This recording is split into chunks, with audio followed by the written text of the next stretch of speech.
What's up의 경제 이야기입니다. 자, 오늘은 환율, 통화량, 금리. 이 대체 뭐야?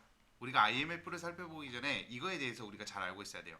우리가 뉴스나 신문 같은 데 보면 환율이 올랐다, 환율이 떨어졌다, 통화량이 늘었다, 통화량이 줄었다, 금리가 올랐다, 금리가 내렸다. 대체 금리가 올랐을 때 환율은 어떻게 변할까? 이런 게 궁금하시다면 오늘 제가 한 방에 끝내드리겠습니다. 자, 먼저 우리가 이제 전제 조건을 써두고 시작해야겠죠. 계산하기 편하게 1달러는 우리가 원화로 1000원이라고 생각하고 우리가 출발하겠습니다. 자, 그러면은 미국에서는 지우개가 이렇게 10개가 있어요. 지우개가 이렇게 10개가 있어요. 자, 한국에서는 지우개가 5개가 있습니다. 자, 미국에서는 달러를 10달러 찍어냈어요. 자, 한국에서는 우리 원화를 5,000원 찍어냈습니다. 자, 그렇다면은 이 한 개의 가격은 10개니까 한 개의 가격은 1달러죠. 그러면 여기에 한 개의 가격은 1,000원이죠. 그래서 1달러가 1,000원이라는 거예요. 이게 바로 뭐냐면은 우리가 경제에서 말하는 실물 등가 교환입니다. 실물 등가 교환이라는 거예요. 같은 물건은 같은 가격으로 거래가 된다라는 표현이에요. 실물 등가의 교환이라는 것은 같은 물건은 같은 가격으로 거래가 된다입니다. 자, 그럼 여기서 이제 우리가 가장 중요한 거, 대체 환율하고 통화량과 금리하고 이게 어떻게 움직일까? 자, 한 방에 정리를 해드리겠습니다. 자, 그러면은 이제 한국은행에서 돈을 더 찍어내요. 자, 지금은 시중에 5,000원밖에 없었는데 한국은행에서 돈을 5,000원을 더 찍어냈어요. 자, 5,000원을 더 찍어냈으면은 시중에 돈이 얼마가 됐습니까? 10,000원이 됐죠. 자, 근데 지금 물건은 몇 개죠? 5개죠. 그러면은 물건 한 개당 가격은 얼마입니까? 그쵸. 물건 한 개당 가격은 이제 1달러에 2,000원이 된 거죠. 1달러에 2,000원이 된 거죠.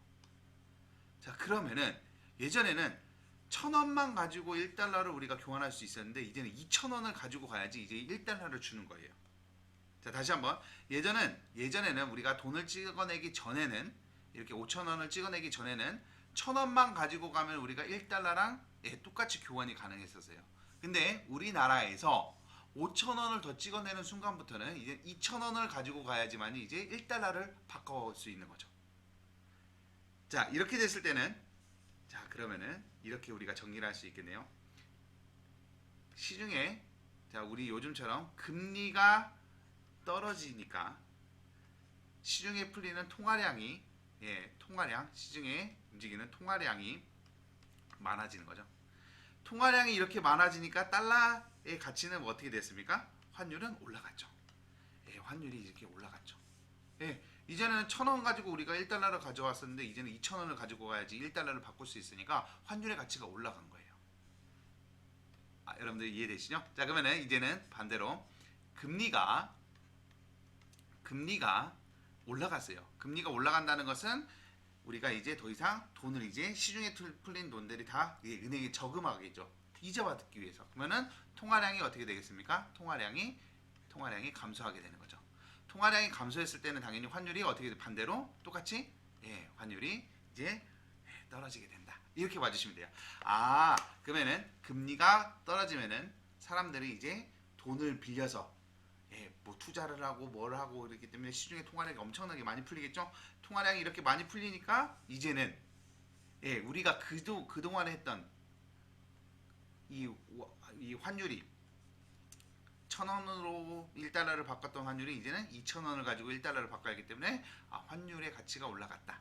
그러면 반대로 금리가 올라가면은 시중의 통화량이 줄어들고 환율도 저절로 감소하게 된다. 우리가 이것만 기억하시면 돼요. 뉴스나 신문에 꼬박꼬박 나오는 게 환율, 통화량, 금리인데 이 한 방이면 우리가 정리가 되는 거겠죠. 자, 여기 하나랑 그 다음에 두 번째. 그렇다면은 원화 가치가 평가 절상되었다. 이게 대체 무슨 말일까? 원화의 평가 절상. 이게 대체 뭘까? 자, 이것도 우리가 한 방에 끝납니다. 자, 우리나라에서 금리가 올라갑니다.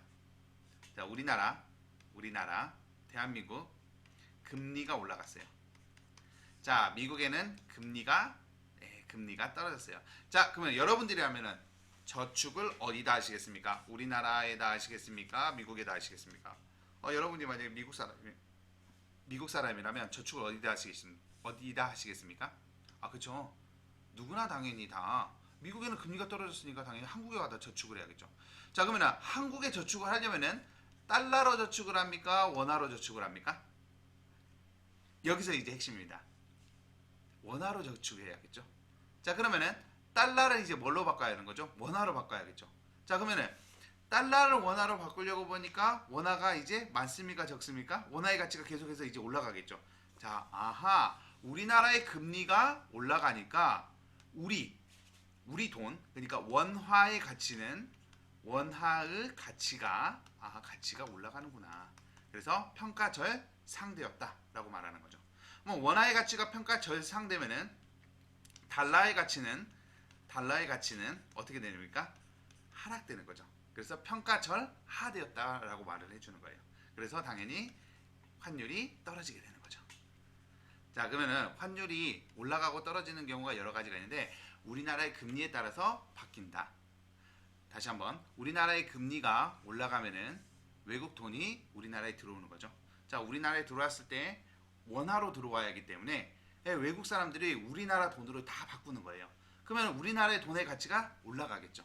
자, 그랬을 때 반대로 우리나라의 돈의 가치는 올라가는 대신에 달러의 가치는 떨어진다. 그래서 환율이 하락하게 된다. 우리가 오늘 여기까지만 정리하시면 될 것 같습니다. 자, 그러면은 내일은 화폐가 평가절상되었을 때 경제 규모는 어떻게 됐을까? 일본의 플라자 합의는 어떤 영향을 주었을까? 그래서 더 나아가서 우리가 이제 IMF를 이제 살펴볼 거예요. 자, 그러면은 오늘 이거 잘 정리하시고 다음 시간에 뵙겠습니다. See you.